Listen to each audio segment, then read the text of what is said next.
नमस्कार, सुलगता सवाल में आपका स्वागत है। मैं हूं आपके साथ वक्ता। आज सवाल वसूली गैंग के आका अनिल देशमुख पर उठाएंगे, जिससे पवार गैंग जल उठेगी। बड़ी खबर ये आ रही है कि 100 करोड़ के वसूली कांड में सीबीआई ने अनिल देशमुख के राइट हैंड सचिन वाजे को माफी दे दी है। इसी के साथ एक और बड़ी खबर आई है कि सचिन वाजे को सरकारी गवाह बना दिया गया है। सचिन वाजे के सरकारी गवाह बनने से अनिल देशमुख के पसीने छूट गए हैं। शरद पवार की नींदें उड़ गई हैं, क्योंकि अब अघाड़ी गैंग के साथ वो होने वाला है जिसके बारे में शायद ही उद्धव पवार ने कभी नहीं सोचा होगा। सचिन वाजे के सरकारी गवाह बनने से सवाल सुलग रहे हैं। क्या सरकारी गवाह बनकर सारे राज उगलेगा वाजे? क्या अब अनिल देशमुख वसूली कांड में चुप्पी तोड़ेंगे? क्या देशमुख अपने आका के बारे में खुलासा करेंगे? क्या अब जांच की आंच शरद पवार तक पहुंचेगी? क्या अब होगा अघाड़ी सरकार का दी एंड? जिस तरीके से वाजे सरकारी गवाह बनकर वसूली केस में बचकर निकल गया, उससे तो देशमुख की जिंदगी भर की नैया डूबनी तय है, क्योंकि स्पेशल कोर्ट ने वाजे को वसूली केस में खुलासे की शर्त पर ही माफी दी है। तो जाहिर सी बात है, खुद को बचाने के लिए सचिन वाजे सीबीआई के सामने हर वो राज उगलेगा जिसे उसने दबाकर रखा हुआ है। ऐसे में जब अनिल देशमुख खुद को फंसता देखेगा तो वो भी अपनी चुप्पी तोड़ेगा। और फिर क्या होगा? एनसीपी के आका शरद पवार के दरवाजे पर भी सीबीआई पहुंच जाएगी। दरअसल सचिन वाजे इस केस में छोटा मोटा गवाह नहीं, काफी अहम गवाह है, क्योंकि सचिन वाजे वसूली केस के मास्टरमाइंड अनिल देशमुख का राइट हैंड रहा है। देशमुख सिस्टम में रहकर कुछ भी काम करता था, कोई भी प्लानिंग बनाता था, उसमें सचिन वाजे का रोल जरूर होता था। बिना सचिन वाजे से अनिल देशमुख की फिल्म अधूरी होती है। तो हुई ना सचिन वाजे अनिल देशमुख का राज खोलने वाली बड़ी मछली, जो सीबीआई के जाल में अच्छे से फंस गई है। सचिन वाजे सरकारी गवाह इसलिए भी बना है ताकि उसने जो पाप किए हैं उसमें उसकी सजा कम हो जाए, या फिर एक केस में तो उसे राहत मिल ही जाए। कहानी का अगला ट्विस्ट ये है कि सचिन वाजे सरकारी गवाह बनकर अब आगे क्या क्या करने वाला है, किसे किसे बेनकाब करने वाला है, ये जानने के लिए हर कोई बेचैन है। सचिन वाजे सीधे तौर पर अनिल देशमुख के लिए फांसी का फंदा बनने वाला है, शरद पवार के लिए जेल भेजने का रास्ता बनने वाला है। वैसे तो कई बार ऐसा हुआ है कि सचिन वाजे सीबीआई के सामने अपने ही बयानों से मुकर गया था। क्यों? क्योंकि उस पर उस समय सरकार की तरफ से काफी दबाव था, क्योंकि था तो वो सरकारी चेला ही, यानी देशमुख का चेला, जिसके बाद सीबीआई ने उस पर शिकंजा कसा और उसे जमानत मिलने दी। जमानत याचिका बार बार खारिज हुई तो सचिन वाजे फ्रस्ट्रेट हो गया और इसी फ्रस्ट्रेशन में उसने सरकारी गवाह बनने वाली याचिका लगा डाली ताकि आगे के लिए राहत मिल जाए। तो अब सचिन वाजे सबसे पहले वसूली रैकेट के मास्टरमाइंड अनिल देशमुख का विकेट गिराएगा, क्योंकि अनिल देशमुख ही सचिन वाजे को हर महीने बार और रेस्तरां से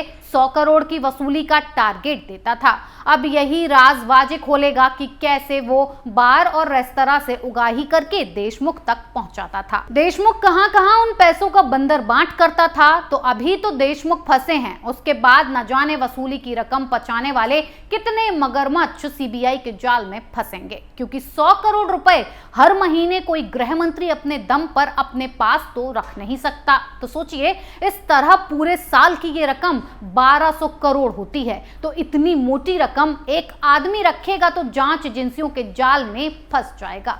इसका मतलब है कि इन पैसों का कहीं ना कहीं तो बंदर बांट होता ही होगा। यही राज अब सचिन वाजे उगलेगा और शक की सुई शरद पवार तक पहुंच जाएगी। अनिल देशमुख पवार के चहेते नेता हैं, एनसीपी के आका भी हैं, उन्हीं की शरण में ये वसूली का गेम चल रहा था। अब जांच की आंच शरद पवार तक पहुंचना भी लाजमी है। वैसे भी शरद पवार ने उद्धव ठाकरे से गठबंधन, सत्ता के लालच और अपनी पार्टी की ढीली हुई जेब भरने के लिए किया था, क्योंकि जब भी कोई पार्टी लंबे समय तक सत्ता से दूर रहती है तो उसके पास फंड की कमी हो जाती है। ऐसे में शरद पवार ने दांव खेलकर उद्धव ठाकरे को अपने जाल में फंसाया और फिर एनसीपी के नेताओं को बढ़िया बढ़िया मंत्रालय दिलवाया, जिसका कांग्रेस ने विरोध भी किया। लेकिन पवार को उद्धव ने ऐसा अंधा कर दिया कि कांग्रेस की अघाड़ी में एक नहीं चल पाई और आखिर में पवार के मंत्रियों को मलाईदार मंत्रालय मिल गया। एनसीपी के उन मंत्रियों ने सिस्टम को जमकर घुन लगाया, जमकर पैसा कमाया, पार्टी को फंड भी मिला। एनसीपी नेताओं की बल्ले बल्ले भी हो गई, लेकिन ये खेल ज्यादा दिन तक चल नहीं पाया। ईडी के शिकंजा कसा तो उगाही की पूरी कहानी बाहर आ गई। सीबीआई का हंटर चला तो कहानी के किरदार भी बाहर निकल आए। अब इसी किरदार की कहानी को सचिन वाजे सीबीआई के सामने पेश करेगा, बताएगा कि कैसे पैसा जुटाया जाता था, कैसे इसका बंदरबाट होता था, कौन कौन उगाही की मलाई खाता था जिसका नाम वाजे लेगा। अब वो जेल की रोटियां खाएगा। ऐसे में वाजे के खुलासे के बाद जब अनिल देशमुख पर हंटर चलेगा तो वो भी फ्रस्ट्रेट होगा और अपनी चुप्पी तोड़ देगा। अब अनिल देशमुख बताएगा कि वो उगाही का पैसा कहां कहां पहुंचाता था, शरद पवार तक कितना हिस्सा कैसे पहुंचता था, उद्धव और बाकी नेताओं में कैसे ये पैसा बांटा जाता था, कौन कौन वसूली गैंग का हिस्सा रहता था। क्योंकि शिवसेना प्रमुख उद्धव ठाकरे इतने सीधे भी नहीं हैं कि उनका गृह मंत्री मुंबई जैसे शहर से 100 करोड़ की वसूली करे और उन्हें कानों कान खबर भी ना हो। अगर महाराष्ट्र में बीजेपी नेताओं के खिलाफ कुछ भी हो तो शिवसेना को जल्दी भनक लग जाती है। छाती पीटने के लिए थाने से लेकर कोर्ट तक ये लोग पहुंच जाते हैं। लेकिन मुंबई में वसूली का इतना बड़ा रैकेट चलता है और उद्धव ठाकरे को खबर नहीं होती। क्यों?